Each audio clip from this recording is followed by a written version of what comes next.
Hey there, welcome back to another episode of A Sexy Confident Life. I am here with the principle number 2 out of 10 in this little podcast series that I'm calling the 10 principles that help you develop and create a sexy, confident lifestyle. Now, I have these principles of my own, right? And I'm sharing them with you because honestly, I believe every person, not just woman, but every woman, man, and child needs to have some principles that they live by. And the reason I'm sharing my 10 with you is because I wanted to conjure up all these ideas in your head. And I'm spreading these principles out as like my broad principles. Of course, I have more than 10 principles I live by, right? But I'm kind of talking about the major principles that bring the big elements of my life together when it comes to health and nutrition and energy and vitality and confidence and self-love and all sorts of stuff that I believe make up our lives and help us really design that lifestyle we love. That's what I'm here to share with you. And I hope you're listening and you're getting excited and you're getting really dialed into these principles. And you listened last week to the first one, which is become the CEO of your life. I want to remind you of that again, because as I sit here in my office and I record this podcast, I remember back 5 years ago when I wasn't the CEO of my life. When I didn't really know what I was doing, the direction I was going, I wasn't crystal clear. I didn't have that clarity in myself and what I wanted for my life. So I wasn't running a tight ship. I was all over the place, running in circles practically. And that's frustrating. You feel like you're just doing what everybody tells you to do, but you don't actually have ownership of those choices. And I think once you decide to become the CEO of your life and you make the decisions based on what you want to do for the reasons you want to do it, and you know crystal clear why it's important to you, you're going to start running the show. You're going to start living your best years of your life. And that's not easy for all of us to do. We got to sit down, we got to make the time, and we got to think about it, right? I know people say, oh God, journaling, oh please. But seriously, it's not something to take lightly, all right? And that's actually down the line in principle. So today, number 2, we're talking about cleaning out the closet. Yes. Doesn't that just sound good? I know for most of the women out there, they're like, yes, who doesn't want a cleaner closet, right? Who wouldn't love to go into their closet right now and just throw out all the clothes and all the shoes and all the purses and bags and belts and all the stuff that you haven't worn or used in the last 2 years? Because you know it gets cluttered, right? You start collecting, it's hard to get rid of stuff, and all of a sudden your closet's a disaster and you actually don't ever use or, get to the stuff that you know is your best stuff. It's buried. I remember finding just a shirt the other day. I'm like, what? Oh my God, I wore this like one time and it got buried in my closet. But listen, this isn't really about cleaning out your closet, right? That's not really the principle. But it's a metaphor for clearing out the thoughts, the habits, and behaviors that don't belong in your life. It's about doing a clean sweep of the things that don't serve you or enhance your life in the direction you want to go, in the lifestyle that you want to live, in alignment with the person you want to be. Who is the best of you? And how does she think each day? How does she act? How does she feel? What are her habits, right? And I think about my practices, my daily practices, and ones that serve me, and then some I occasionally do that don't serve me. And I think that it's really important for every single person to clean out the closet regularly. You know how it feels good to clean out your closet for real. Think about if you were to actually clean out the closet of your thoughts, habits, and behaviors. Things that aren't serving you. I mean, sometimes we don't realize how suffocated and how destructive the things that we're thinking or doing in our life repetitively how destructive that can be on our lives. Because we don't realize it most of the time. I've talked to people who do this drill for the first time, or this exercise for the first time in the Sexy Confident Woman formula. And there's a list. Here's what we're going to keep. Here's what we're going to toss. And when they do it, they don't even realize how many items on that list they need to toss, right? Because the things they need to toss are way greater than the things they need to keep.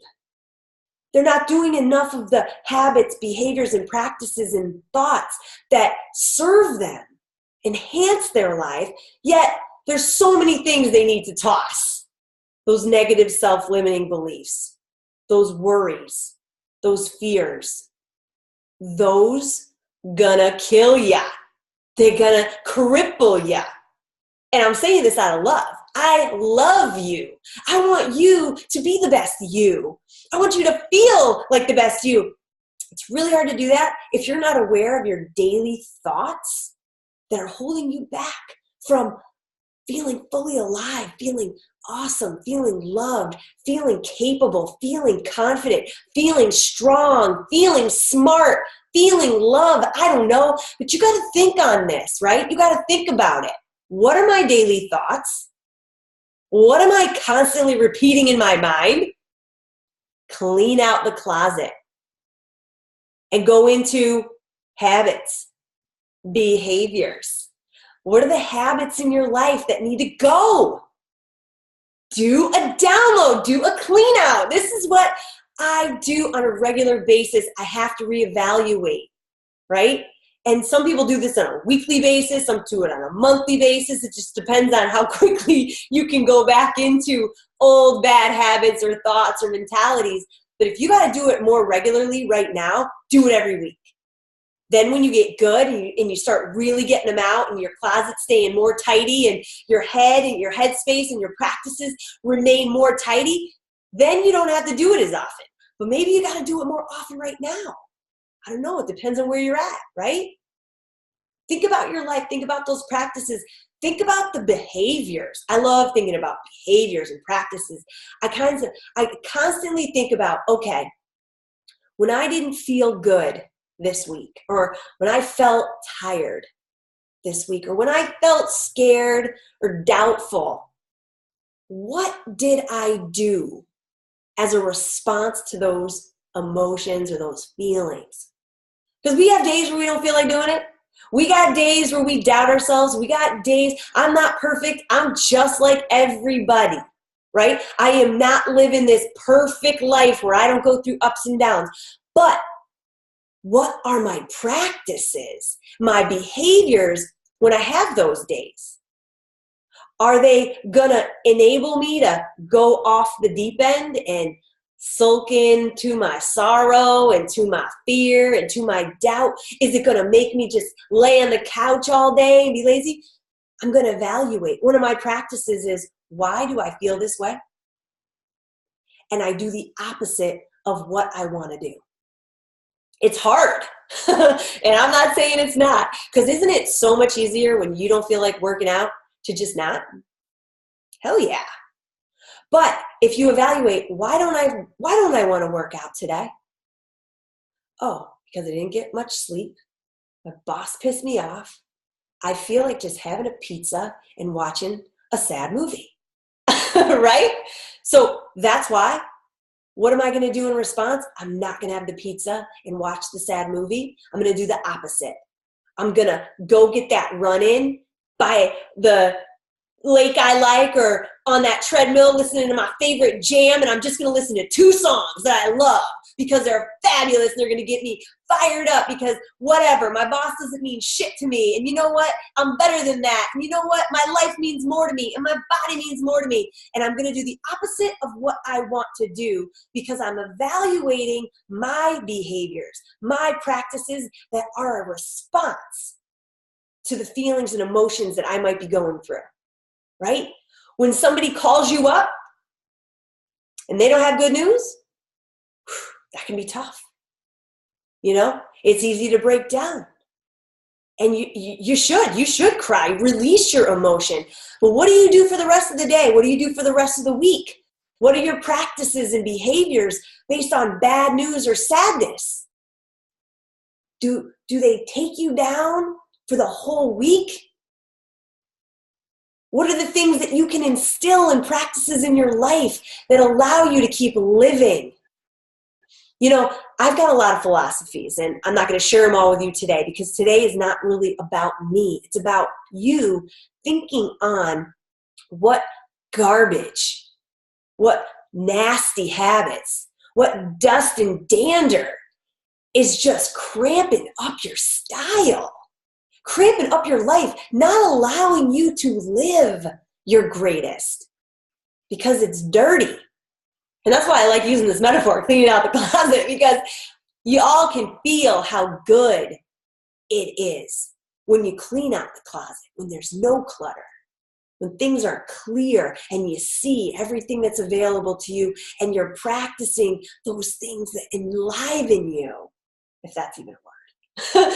But listen, you got to evaluate. And that's what cleaning out the closet's all about. You can certainly go into your closet, clean it out. You know how to do it. But not a lot of people know how to clean out the bad thoughts, the bad habits, the bad practices. And today I'm telling you, it's self-evaluation. You got to write this stuff down. You got to evaluate those thoughts, evaluate practices and habits that you have, and look at what needs to get tossed and what needs to stay.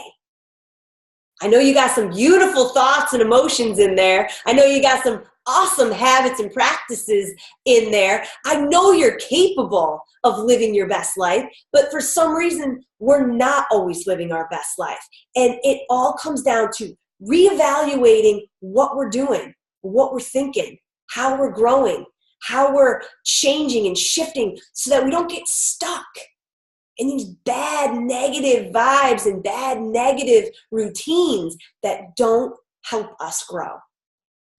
So I know you're feeling me on this. I know you're feeling me on this. And I'm so glad that you're here. I'm so happy that you're dialing in. This is the stuff I teach in the Sexy Confident Woman Formula.